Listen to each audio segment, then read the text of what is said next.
So with your next project coming up here, what we're going to be working on is drawing up actual letter forms, typography. Now, understand that I'm very much aware that it seems like it'd be very easy, right? It seems like you'd be able to kind of hammer out a letter just by as easy as it is to write out the letter and then kind of block it in, right? Well, the problem is whenever you do that, things aren't really uniform. It kind of looks a little bit janky looking. It's just not very professional looking, right?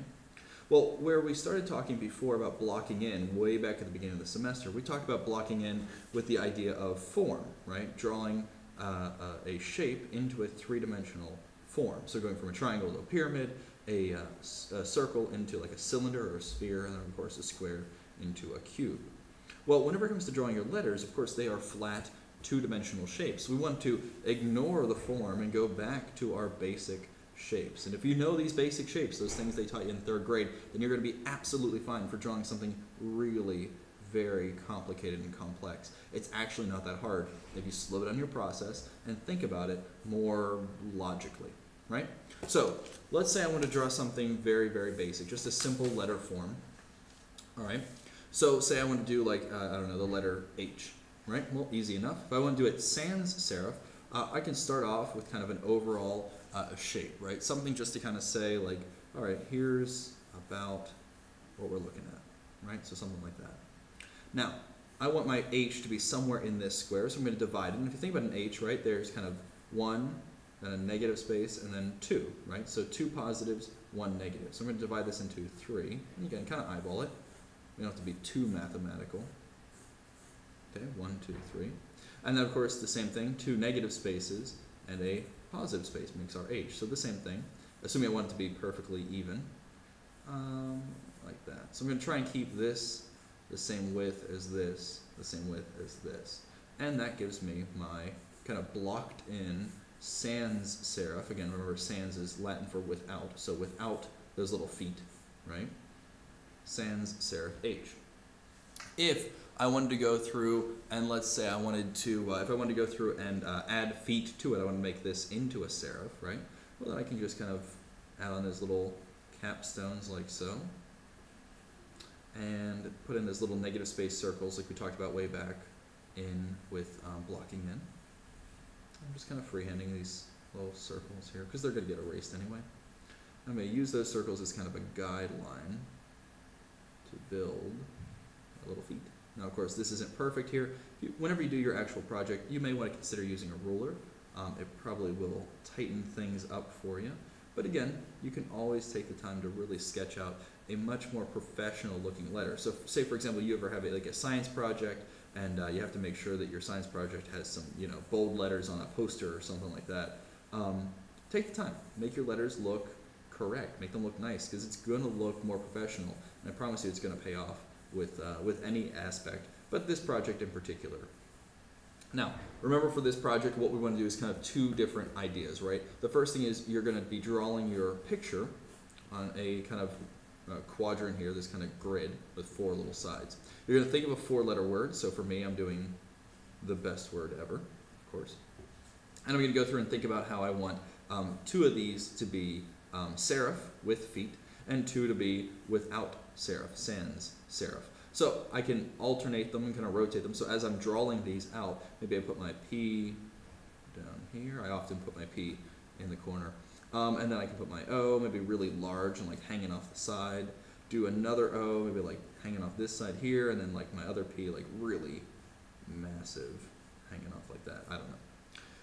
So as I'm going through, then I'm going to take my time. Now that I know about where I want them to be, I'm going to take my time and just like here, block them in and make them look really crisp and professional. This should take you a little bit of time, maybe about a day's worth of our class to make them really drawn out and proper. Then we're going to go through and start painting them using our temper paints, but each square, each little quadrant has to have its own color scheme, its own color theory going on. So we're going to talk about complementary colors and secondary colors, and we're going to talk about analogous colors and tertiary colors and a whole bunch of other things, triadic color schemes, so a whole bunch of stuff going on, but we'll talk about that tomorrow on Monday, okay?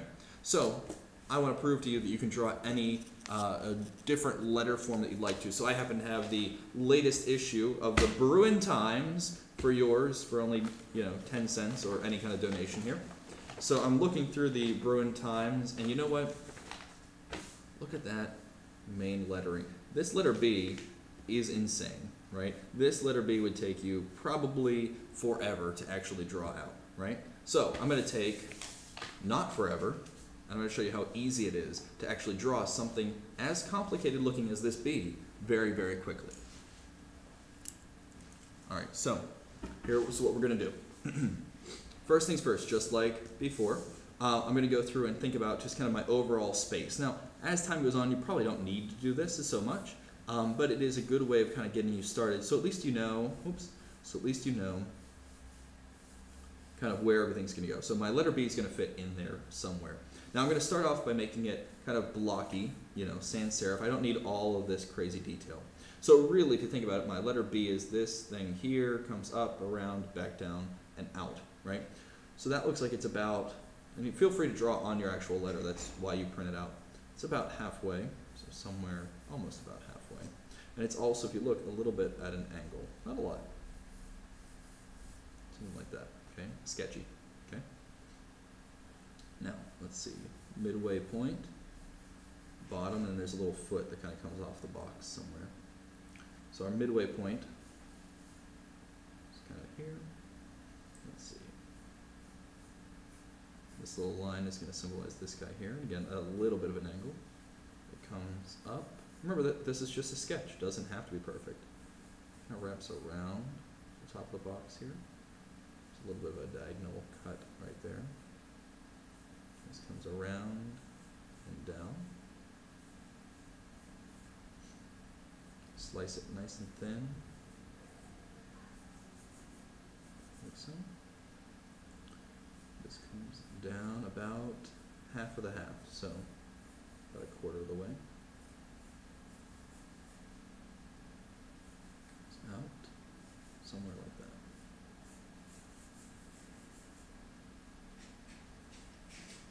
Nice and smooth as it comes around. Round off those corners, again, thick. Or thin, excuse me, too thick. There's a nice cut right here, nice sharp angle.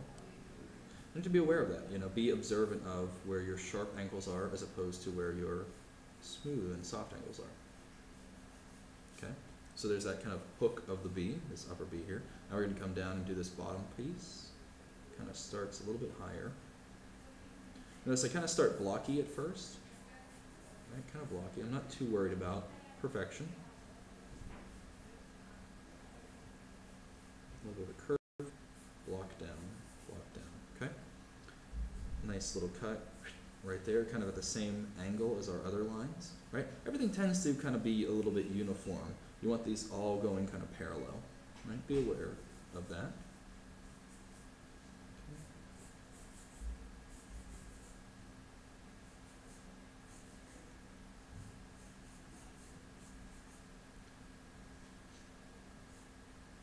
There's that line right there. Just thicken it up a little bit and kind of cut it off. This guy comes around town and cuts off about there. Again, it cuts off.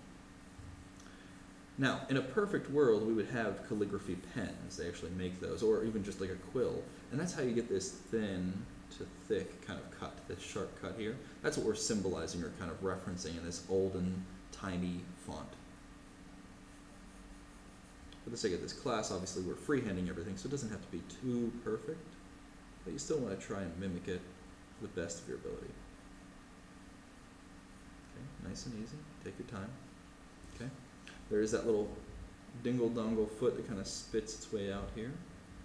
A little teardrop on the end. Okay, and then finally I've got this back end that kind of builds up and out. So again, keeping these lines kind of parallel. So it comes pretty straight down and scoops in. A little bit of an angle on that. Just a little bit.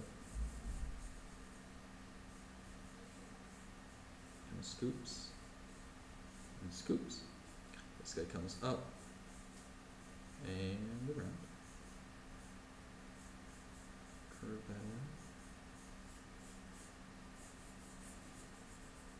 Make them a little bit thicker to match. Okay. And then there's these little wing tips here on the sides. This guy comes out. Something like that.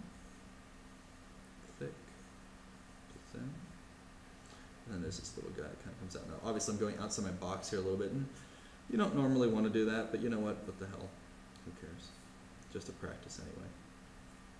Comes out a little bit, little like surfer ocean wave. And there's another guy right about here. Okay. Now, all this ornamentation here obviously can be really tricky sometimes, but like I said, it doesn't have to be, right? So then whenever you're done, you're going to go through with paint, and you're going to start to color these up. I'm just going to outline very quickly here just so you can kind of see where the actual positive and negative space of the letter are. Cuts down, cuts down.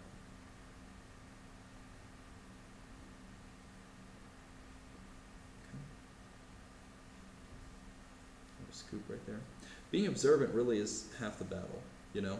Anyone can draw a little curvy line, anyone can put a little loop-de-loo on the end of a letter, but being observant, being able to mimic, and then enlarge, you know? If I want to draw this letter and I want to put it at a curve or something, I have to really spend some time like a detective and figure out what makes this letter so unique, you know, what makes this font type in the whole universe of typography so individualistic that it's drawn me to it, right?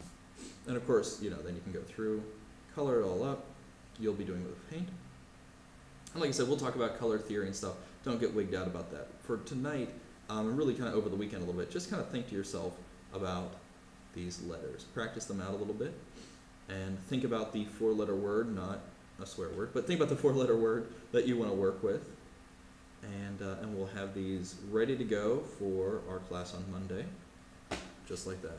Right? So even super crazy complicated letters aren't that hard when you break them down into simple squared off shapes, then add on the ornamentation, right? Think about the positive and negative space, and you will be absolutely positively fine. Okay? All right, guys, have a good time. I'm going to sit back and read my Bruin Times.